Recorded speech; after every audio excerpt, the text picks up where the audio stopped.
प्यारे भाइयों बहनों, एक बार एक बहुत पढ़ा लिखा आदमी शहर में एक ज्योतिषी के पास अपना हाथ दिखाने के लिए पहुंचा। ज्योतिषी भी पहुंचा हुआ था, कोई ऐरा गैरा नहीं था।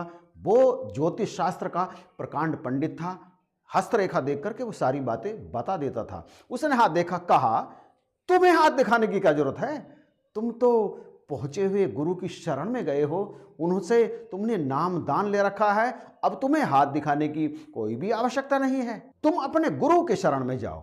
और उस व्यक्ति ने कहा, मैं जैसा कर्म करूंगा मुझे उसका फल तो भोगना ही पड़ेगा, चाहे मैं गुरु बनाऊं चाहे ना बनाऊं, कर्मों का फल तो भोगना ही पड़ेगा। तो फिर इसमें गुरु क्या करेंगे? इस पर उस ज्योतिषी ने कहा, बात तुम्हारी ठीक है, कर्मों का फल तो सबको भोगना ही पड़ता है, परंतु जिसके जीवन में पूर्ण गुरु होते हैं ना, उन्हें अपने कर्मों का फल कई गुना होकर के मिलता है। इस पर उस व्यक्ति ने कहा, ऐसा कैसे कि गुरु वाले के पास उसके कर्मों का फल कई गुना होता है और जिसके पास गुरु नहीं होता उसके पास उसके कर्मों का फल उतना ही होता है कि जितना कर्म किया उतना ही फल मिल जाएगा। इस पर उस ज्योतिषी ने कहा, सुनो, अगर मैं तुम्हें क्रिकेट का बल्ला देकर के कहूं कि इस पर अपने सिग्नेचर करके इसे मार्केट में बेच करके आओ, तो कितने में बेच दोगे?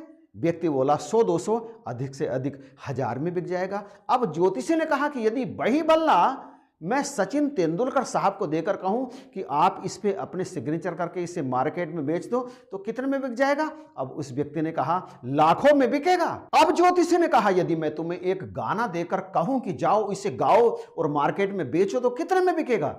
व्यक्ति बोला, कोई सुनना भी पसंद नहीं करेगा। अब ज्योतिषी ने कहा, यदि वही गाना मैं एक प्रसिद्ध गायक को देकर कहूं कि इसे मार्केट में बेचो, तो क्या हाल होगा? वो व्यक्ति बोला, लाखों लोग सुनेंगे, बहुत महंगा बिकेगा।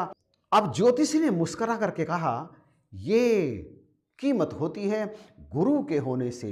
जीवन में जब गुरु होते हैं ना, तो कौड़ियों की चीज लाखों में बिकती है, और जीवन में जब गुरु नहीं होते तो लाखों की चीज भी कौड़ियों में बिक जाती है। वास्तविक चीज, वास्तविक कीमत वस्तु की नहीं होती, वास्तविक कीमत होती है गुरु की। इसलिए गुरु से जुड़े रहिए। गुरु ही आपको फर्श से अर्श पर ले जाते हैं। गुरु यदि जीवन में है तो सब कुछ ठीक है, क्योंकि बिन गुरु भवनिधि तरई ना कोई, जो बिरंच शंकर सम होई।